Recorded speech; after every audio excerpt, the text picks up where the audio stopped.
everyone, good morning. Welcome to Redmen TV. Yes, we are here with a LFC fan interactive show because some news broke out of office hours last night that Liverpool are in talks with Andr from Fluminense. We will come to discuss that in due course. But yes, instead of this being obviously the usual 12:30 slot, we've got a pre-season friendly game against Bayern Munich, which kicks off at midday. I'll be back with Steve and Dan doing a live watch-along for that one at 12:45. So, yeah, make sure you tune in a little bit later on for this. But there were just too many interesting things to discuss, so I thought it was worth getting in early. Now, I'm just going to be perfectly honest with where I'm at in my life right now. I had a rush to get up and drop my son off at my cousin's, so he had something to do this morning, this day, while I was, obviously coming into work. I got into work with me breakfast and me lunch, and there was a very, very finely balanced plan in play here because, of course, we're live from 11:45 for the watch along. That plays havoc with lunch, absolute havoc.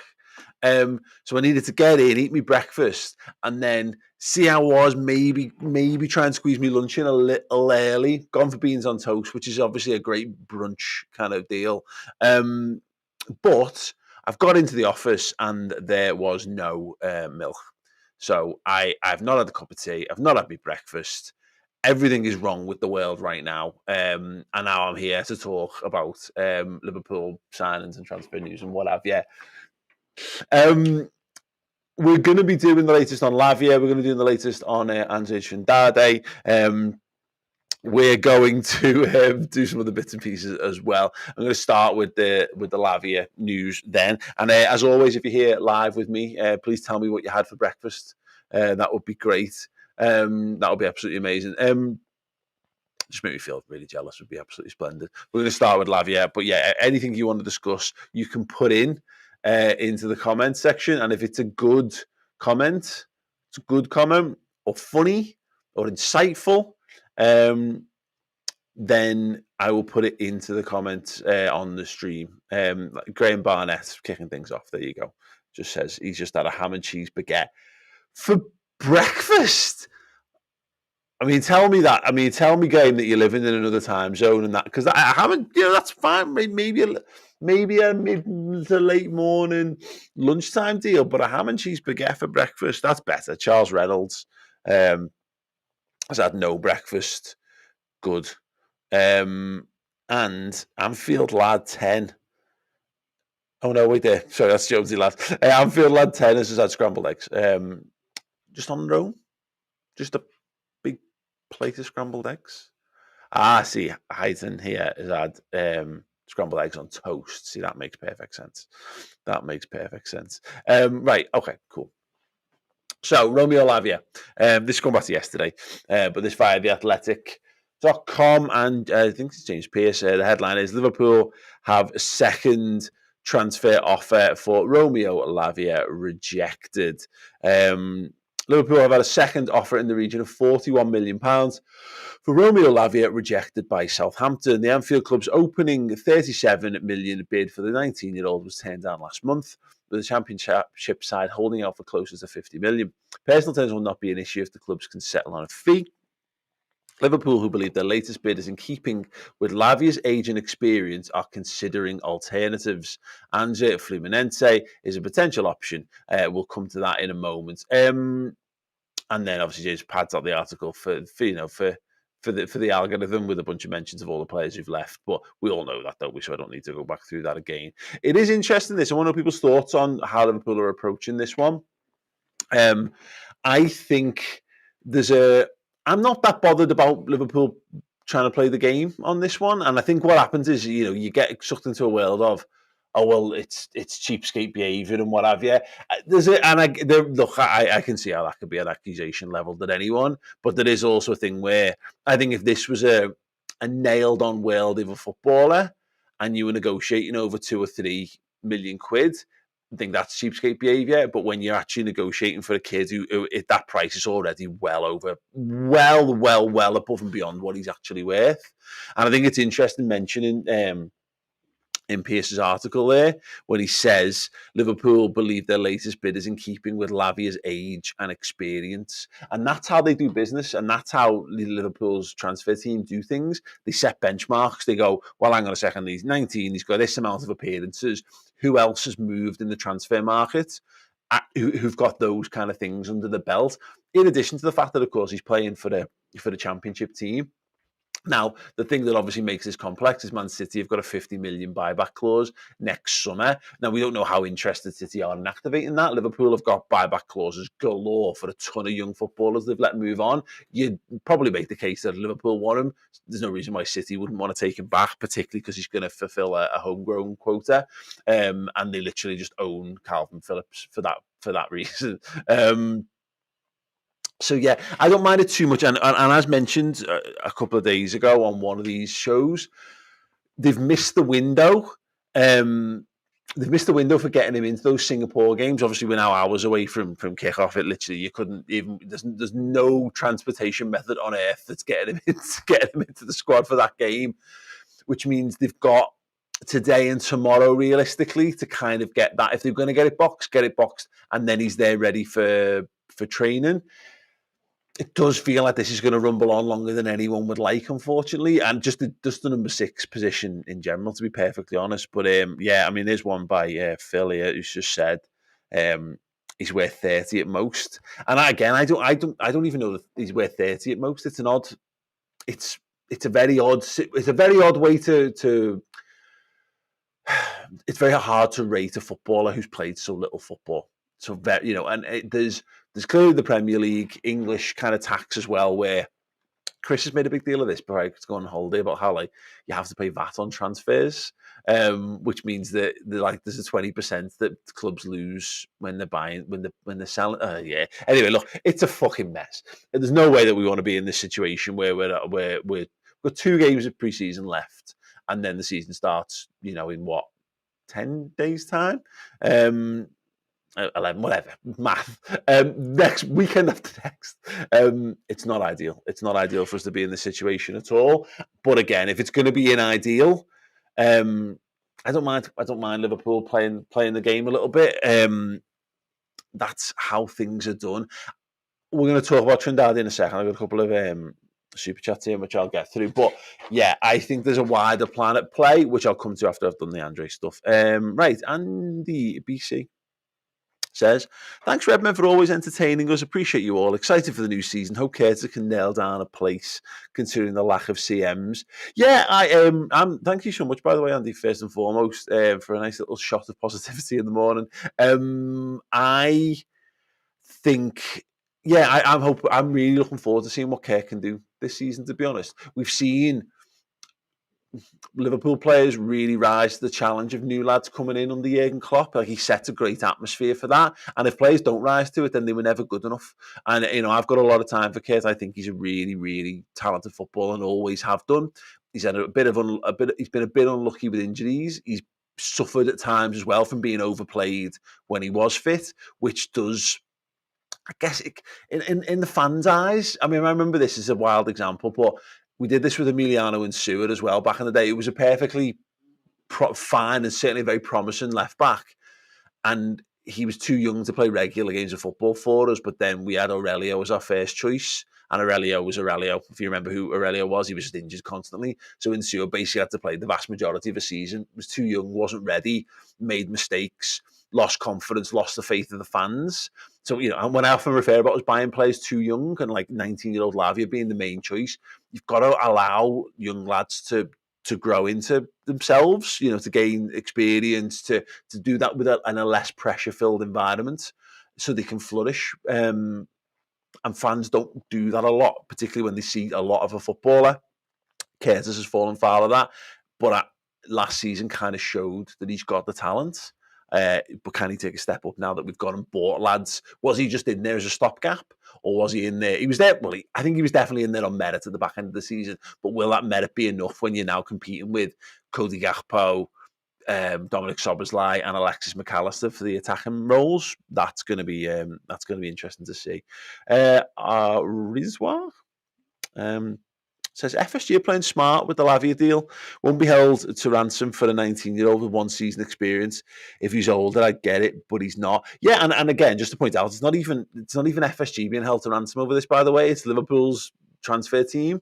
This is Smagker and this is Will Spearman and Dave Fallows and the other guys and Jurgen Klopp. Ultimately, these guys that are in the room, we've got a set budget and they know what they want and they're not going to be bullied. And it's not about one. And this is the interesting thing about Schmadker, by the way, because why would he care? He's on a short term. His contract ends in a month's time. Why would he care about Liverpool's long term status and standing and budgets and all those kind of things?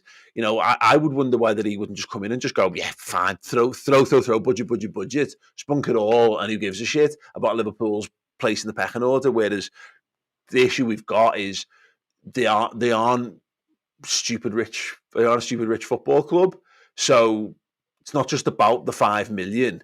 It's about when you start bowing to the whims of relegated football teams and saying, no, all right, we will pay £50 million for a lad with basically next to no experience.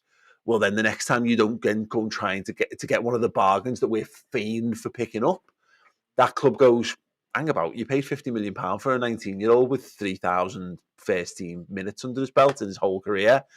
Well, we'll have that for our player, and so on and so forth. So there are wider things at play here, and I agree. I don't mind the business. I would be much more comforted, and I would be a lot more relaxed if they would just go and get things done.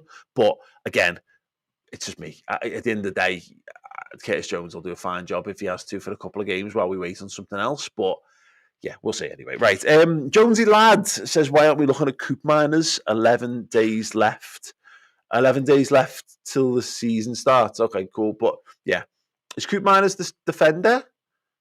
I don't know enough about Coop Miners, if I'm being perfectly honest. Fahim Poor has just sent us a super chat. Thanks so much. Wonderful stuff. I've heard the name. I couldn't tell you anything about Coop Miners. I'll have a little look at him in a second. Let's do it now, in fact, because what else are we doing? Tayin Coop Miners, Dutch footballer. He's a midfielder. Sweet. Okay, yeah. I don't know. Honest answer. If we're not looking at him, it's probably because he's not good enough. That would be my very, very, very top line take on that, mate. But yeah, maybe he's absolutely amazing. But that's the general rule of thumb is if Liverpool aren't linked with them, it's either because they're wildly out of budget, which of course didn't stop Mbappe being linked this week, or Liverpool don't see it. They just don't see it in the numbers. Right. We have got a member chat, which I'm going to wait for my screen to catch up, and then I will read out from Bradley Hubbard, who's been a first team member here. Oh, it was a super. There we go. It was a first super chat from Fahim Poor, and he did a little super sticker. There we go. We can get that up, mate. That's boss. Bradley Hubbard says Andr and Lavia, and next season's ours, but not 50 million. Okay, cool. Okay, cool. I agree with that. I think that's an interesting shout. I agree. My general gist on this is I don't think Liverpool are. I don't think there's any business Liverpool are likely to do that's going to make us better than Man City, because even at our best, we struggle to be better than them. But if we do the right business in this window and then have a good season, then maybe we're in a striking position. I was worried that this was going to be a 16-17 season for Liverpool. But now that I've seen us play and I've seen how the attack are functioning, it feels more like a 17-18, where I think we've got tons of goals in us, but I'm not totally convinced about the solidity at the back. But then we signed Virgil van Dijk midway through that season. So let's just do that with Joshua Gvardiol. Right, I'm going to move things on. Jurgen Klopp, just on the sick stuff. This is Anfield reporting on his press conference from yesterday. Jurgen Klopp admits it's no secret Liverpool are looking to make further signings, with a proven number 6 clearly among the targets. Romeo Lavia plays to be top of that list. Speaking ahead of the sides friendly with Bayern Munich, Klopp revealed that the club are still looking for reinforcements, but did indicate that Curtis Jones is seen as a viable option in the number 6 position. I think it's no secret that we're still looking for players to join us. He told the media on Tuesday morning. Curtis can absolutely play that position. Can he play it when nobody else is defending in the team? No chance. But then I don't know any player that could play it then.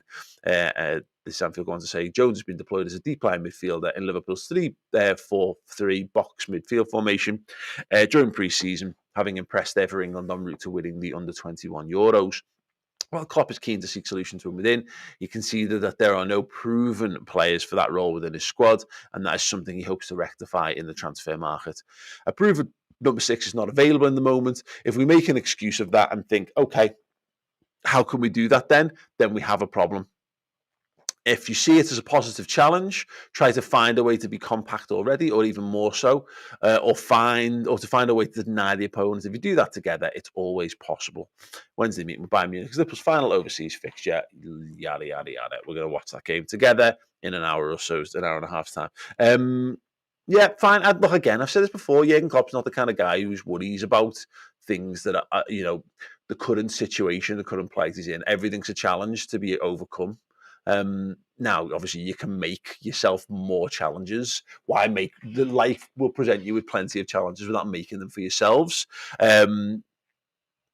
So yeah, that's going to be.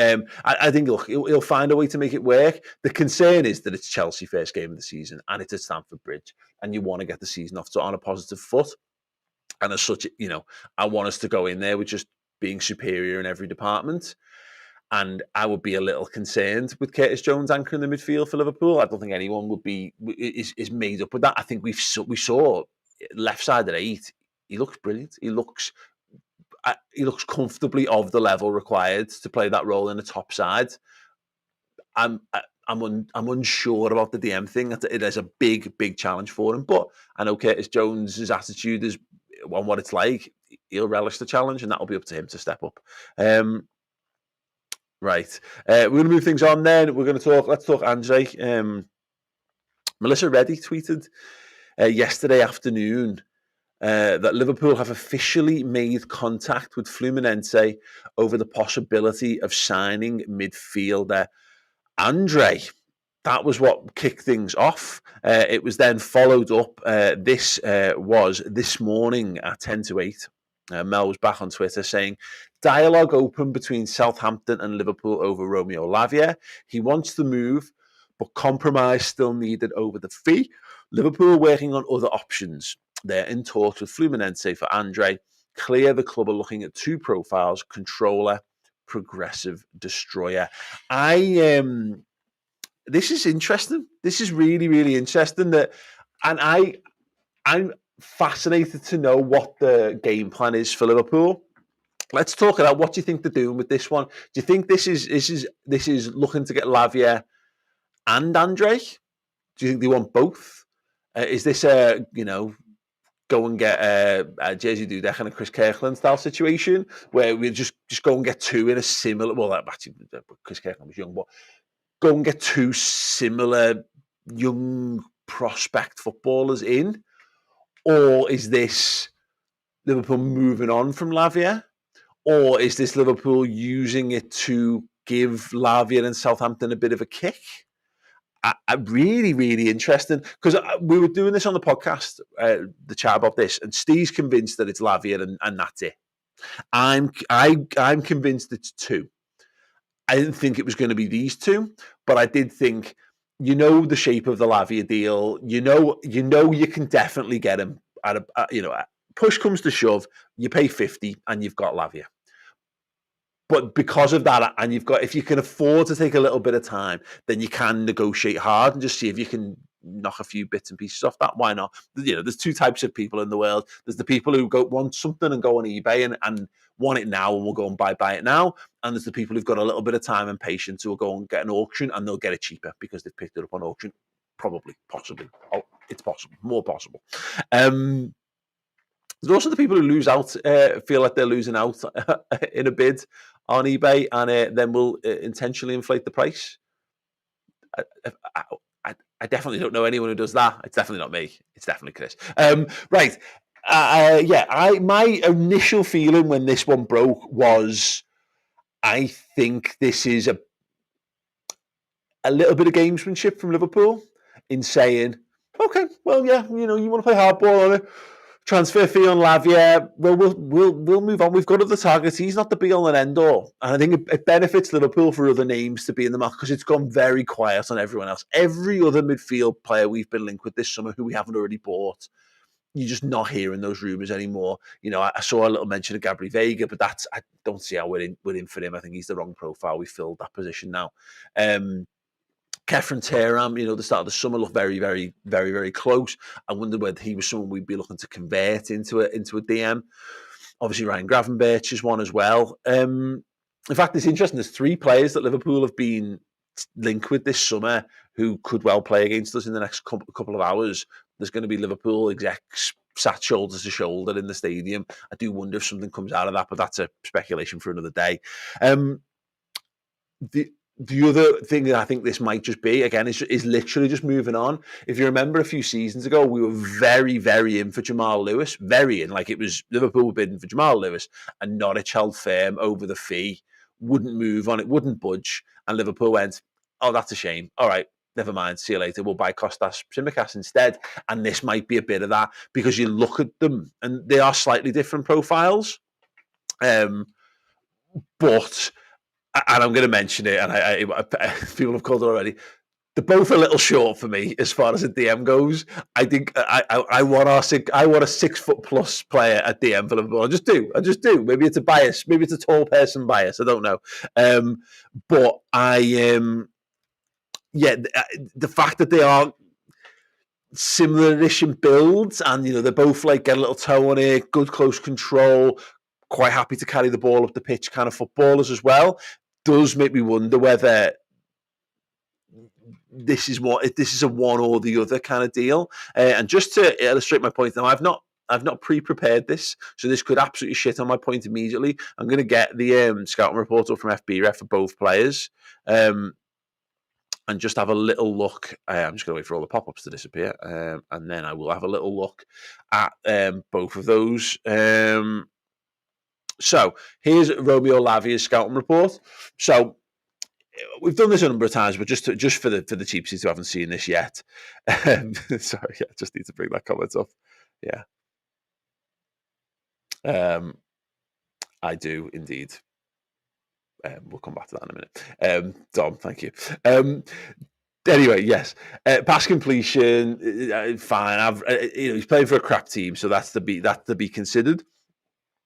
It's Romeo Lavia's. The only real standout things for him is successful take-ons, which is really stand out for a DM in the 75th percentile for that, and tackles, interceptions, and his blocks are brilliant. And these are comparing against players in the big 5 leagues. Now, this is where things always get complicated with this, is because when you start to look at André Santos, he's actually being compared to players in the next 8 leagues. So that's not Premier League, it's not Serie A, it's not Bundesliga, etc., etc. The next 8 leagues include the Portuguese League, the Dutch League, MLS, the Mexican League, I think, and possibly another. Well, obviously a handful of others, which I couldn't tell you off the top of my head. But when you look at André, he's got a much better pass completion rate, 97th percentile.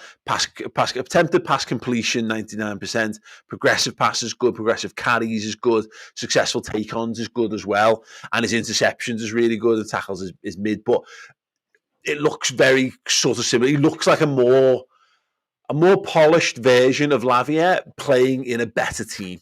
And I'll be seeing Fluminense playing in the Copa Libertadores at the moment. I think they played yesterday. And that's a consideration factor as well, by the way. I get it. That makes sense, but it's also hard to rate them. But one thing that is interesting on André is when you look at the similar players on FBref, and again, normally what you're going to throw up is a bunch of random names. The 2 that really stand out, one from just a pure Liverpool connection factor, is Alan, who is a former Liverpool midfielder who joined Flamengo this summer, who Klopp adores, but could never, ever get a work permit to play in England. So he went out on a bunch of loans, and eventually we had to give up on him. But top number 1 there is Ugarte. Now, Ugarte was seen, at the start of the summer as being the one. Everyone was looking at him and wow, that what he could do, what he could potentially bring. to the table. Obviously, Paris Saint-Germain picked him up, and I do wonder whether if a bid for Fabinho and Henderson had come in at the start of the summer, whether Liverpool might have moved heaven and earth to go and try and steal that deal. But when you look at Ugarte and what he's looking at, what he's statistically got, pass attempt and pass completion's really, really good. Again, successful take-ons really good. Tackles, interceptions, blocks. So, yeah, that's encouraging, and that's a direct comparison because the Portuguese league where he's been playing is classed alongside the Brazilian league in terms of quality of football as well. So that is a slightly better comparison. So that is encouraging with regards to André. What do we think then? What do we think about the André links? I'm happy that at least Liverpool are not resting on the laurels. Look, there's a ticking window, there's a ticking clock. The old transfer window will slam shut eventually. There is time until that, and unfortunately,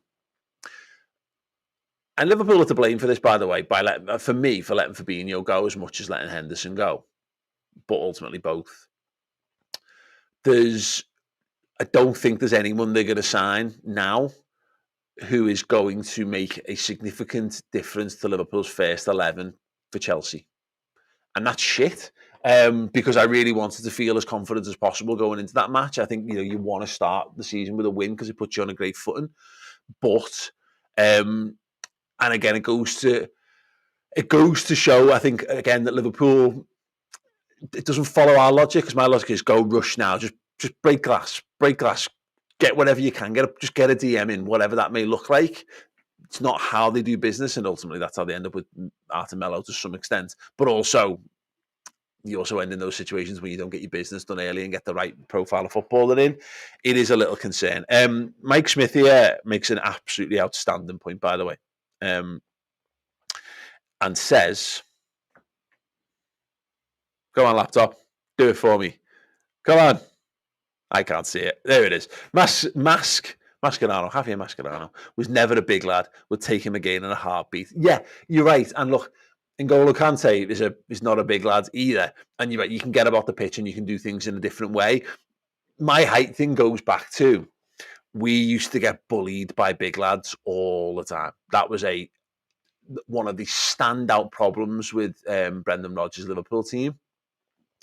And it was a weakness from Liverpool up until the moment where, we signed Van Dijk, but also the Fabinho and Van Dijk thing, we eased that problem immeasurably. Now, not lots of people go that direct, but also we are seeing more of a movement towards complete target men forwards coming back into fashion in the Premier League. So, yeah, it is a little concern, definitely, but ultimately, you're right. If we're a possession-based side and we want to go back and harass and harry the opposition, fine. Yeah, I think it could still be a decent move.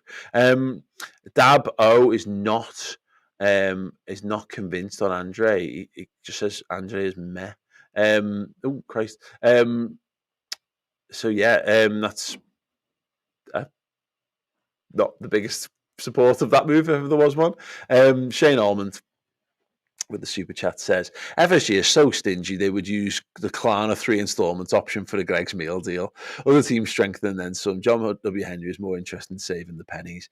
Yeah, again, look, I'll go back to it. Liverpool are structured how they're structured. They're not reliant on funding from the parent company. They just spend the money that they earn within the club and what have you. And people are either happy with that or they're not. And in a world where these sports washing, effectively, rule breaking, bending, lawyer hiring football clubs don't exist, this is nowhere near as much of an issue. Now they do exist. I get that. I still remain uncomfortable with people throwing tons of owners throwing tons of money in, because if then they decide to get off, your club's built on sand. Now we all want short-term success, and maybe we'd all compromise the long-term health of the football club just to feel the sweet taste of victory again. But I don't know, not me. Neil O'Callaghan, let's admit it now, the whole thing is a shambles. Klopp wants Lavia and the player wants to come to LFC. We are so short of challenging. We've gone backwards as a club, another barren season ahead. I mean, I don't know. I just don't feel that. I don't feel that. I haven't got that from what I've watched in Liverpool pre-season. Now, we're about to come up against our hardest challenge in pre-season so far, against Bayern Munich. If this doesn't go well, I can see people's heads falling off in a huge way today. So strap yourselves in for that. Not that it will ever be a true indicator, because again, it will remain a pre-season friendly game. All that matters is when the league season kicks off and how Liverpool perform in those games. Now, I understand there's this whole idea of past performance is the best indicator for future performance. But based on that, are we not all quite pleased with how pre-season's gone? I'd say Liverpool look pretty good. They look pretty exciting. They've got loads of goals in them. They do look a little shaky at the back, but then I don't think there's a team who, if you throw the kitchen sink at them, doesn't look like Man City look shaky at the back when you throw loads at them as well. I don't know. Maybe I'm just an eternal optimist. But yeah, I think there is obviously work to be done. I don't think anyone's going to sit here and say everything's looking rosy. There's no world where losing Fabinho and Henderson and starting the season with Curtis Jones as your number 6, on paper, that's just not an improvement. The hope is that in the short term, if they've not got someone else in who's a better fit by the time the Chelsea game rolls around, that the market improvements in everything else, and that is a greater understanding of a better system of play, which we saw improvements in last season when they kind of just threw it out there and ran with it. Improvements from some of the underperforming stars from last season. So Virgil van Dijk being chief among that, Trent Alexander-Arnold, Mohamed Salah, and then the areas where we have strengthened and we have improved the team. So better creativity from the midfield, from McAllister, from Gakpo, from Szoboszlai, from Elliott, and then obviously the attacking players. Are we up and running with Núñez? And can we cover up some of the cracks with just being a really, really good attacking team in the short term while we get everything else up and running? I agree that on paper it looks a little concerning right now, but at the same time, as long as they're moving for footballers and they're not happy, no one goes, right, that's it, Curtis Jones is the answer, we're done and dusted here. I think that would be a real concern. That would be a real concern. But at the moment, they can't have any more than Klopp saying, we know that we need to have 6s, and Liverpool actively in negotiations with a couple of clubs for footballers at this point. At this point, it is what it is. Right, Sal, I'm going to wrap up and hopefully go and have some breakfast. Wish me luck on that. And then I will return for the watch along, which is going to be, there is a sliding doors football match here for everyone's happiness. I look forward to for dealing with really, really miserable people in the comments. It fills my life with so much happiness. Join me, please. Here we go. Shane Almond, one more super chat before we go. Says, what about Lavia and Pavard as a back 3, then move Trent to midfield? Sound. Yeah, Lavia in the back 3. What? I don't know. Look, Liverpool are going to do something. Would anyone be surprised if we ended up with a Bayern Munich player by the end of before we flew back with the Bayern Munich player in the plane when we came back from Singapore? I wouldn't. Anyway, right, sound. I don't. Oh Christ, the flying in. Thank you so much. Everyone's just trying to stop me from getting me brekkie. Could you just start it for us, mate? Oh, sounds okay, yeah. And one last one from KG Osai Bonsu. I'll get that up on the screen, actually, mate, because it's probably got a sticker or whatever attached to it. Come on, screen. You can do it. No, it's gone. No idea. Right, KG, thank you so much. Thank you so much to everyone who's joined me. Hope you have a good day. Do come and join us. Get yourself a big cuppa and a nice bite of lunch, and then come and watch Liverpool Bayern Munich, where we're going to be unreal. I'm predicting it right now. Whatever. See you in a bit. Bye. Thank you so much for checking out the show today. If you need more Liverpool content in your life, whether it's podcasts, videos, interviews, or great Liverpool documentaries, head over and subscribe to redmenplus.com today. It funds everything we do across all the free platforms, and we give you amazing content each and every week.